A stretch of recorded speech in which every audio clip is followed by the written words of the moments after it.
یزید کا صرف یہی بد کرداری کا مرحلہ نہیں تھا، اس کربلا کے صحرا کے اندر یزید نے جس طرح امام حسین رضی اللہ تعالیٰ عنہ کو شہید کیا اور حضرت امام حسین کے خاندان کو شہید کیا، جب مدینہ المنورہ پر یزید نے مسلم بن عقبہ کو مقرر کیا، جس کو بزرگوں نے مصرف بن عقبہ کہا ہے، تو اس کو کہا 3 دن تک مدینے کا حرم تمہارے لیے حلال ہوگا، جو چاہو تم کرنا، اور شامی فوجوں کو اجازت ہوگی۔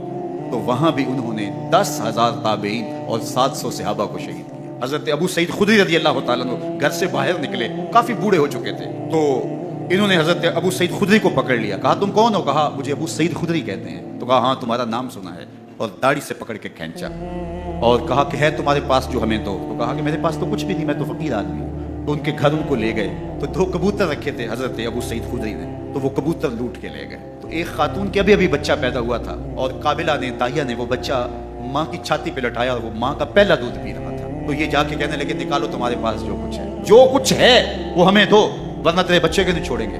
تو ماں بچے سے مخاطب ہو کے کہتی ہے، ابھی بچہ پیدا ہوا ہے اور ماں سے پہلا دودھ پی رہا ہے، کہ بیٹے اگر میرے پاس کچھ ہوتا، وہ قیمتی سے قیمتی چیز بھی ہوتی، تیری جان کے لیے قربان کرتی، لیکن اس وقت میرے پاس کچھ ہے نہیں۔ تو ایک شکی آگے بڑھا اور بچے کو ایک ٹانگ سے پکڑ کے کھینچ کے دیوار کے ساتھ پٹک کے مارا، جس سے دماغ کا بھیجا نکل گیا۔ کیا کیا زیادتیاں نہیں کی۔ 700 صحابہ حرہ کے واقعہ میں شہید کیے یزید نے، اور 10,000 تابعین شہید کیے۔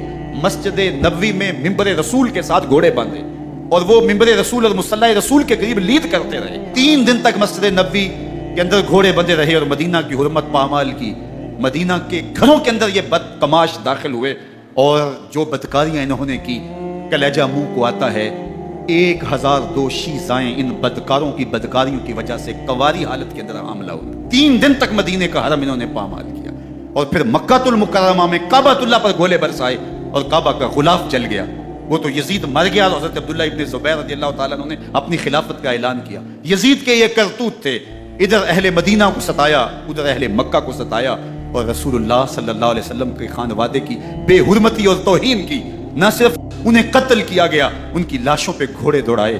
ابن سعد اور شمر جو ہے وہ خیموں میں داخل ہوا، اور مخدرات اسلام کی چادریں چھیننے کی کوشش کی۔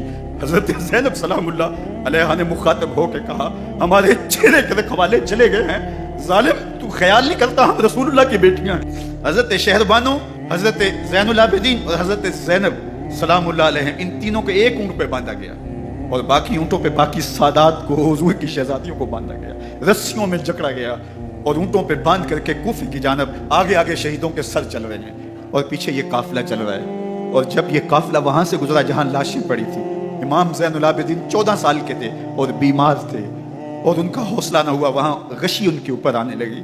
اور وہ منظر ابن کثیر نے، باقی لوگوں سب نے لکھا ہے کہ پھر جب ان کی یہ حالت ہوئی، تو پھر سیدہ زینب سلام اللہ علیہا، جنہوں نے ابھی تک بڑے حوصلے کے ساتھ ساری مشکلات کا مقابلہ کیا تھا، اب ان کے بندن ٹوٹ گئے اور آنکھوں سے آنسو بہنے لگے، اور سیدہ زینب نے امام حسین رضی اللہ تعالیٰ عنہ کی لاش پہ کھڑے ہو کے، اور وہ روندی ہوئی لاش، ٹوٹی ہوئی ہڈیاں، اور وہ برینا بدن، کٹا ہوا سر نیزے کی نوک پہ، اور لاش ہی پڑی ہے، تو حضرت سیدہ زینب نے مدینے کی طرف منہ کر کے جو ہے وہ حضور سے فریاد کی، رسول اللہ، اے پیارے آقا، یا جدہ ہو، اے ہمارے نانا محترم، یہ دیکھیے آپ کا حسین پڑا ہوا ہے، بدن سے کپڑے اتار لیے گئے، خاک ہوائیں اڑا رہی ہیں، اور اس کے اوپر چادر جو ہے وہ مٹی کی پڑ گئی ہے، یا محمد آہو۔ اور آگے فرمایا حضور آپ کی اولاد کاٹ دی گئی، اور پھر کہا بناتوں کا سبایا، حضور دیکھیے آپ کی بیٹیوں کے ہاتھ باندھ دیے گئے ہیں، اونٹوں پہ کس دیا گیا ہے، سرے شہیدہ آگے آگے چل رہے ہیں۔ راستے کے اندر ایک جگہ آئی اور ان کو اتارا گیا، رات کا موقع تھا، ایک خاتون آئی اور اس نے کوئی کھانا پیش کیا اور کہا کہ میں کسی زمانے میں حضرت سیدہ فاطمہ زہرا کی نوکری کیا کرتی تھی، ان کی لونڈی تھی، ان کی کنیز تھی، اور آج مجھے پتہ چلا کہ آپ لوگ گزر رہے ہیں، تو میں نے کہا کہ میں اپنی مخدومہ کے خاندان کی خدمت کروں۔ اور پھر اس نے کہا کہ اس وقت سیدہ کی گود میں ایک 6-7 ماہ کی بچی تھی جس کو زینب کہا کرتے تھے۔ تو سیدہ زینب نے کہا کہ اماں اگر پہچانتی ہو تو وہ بدنصیب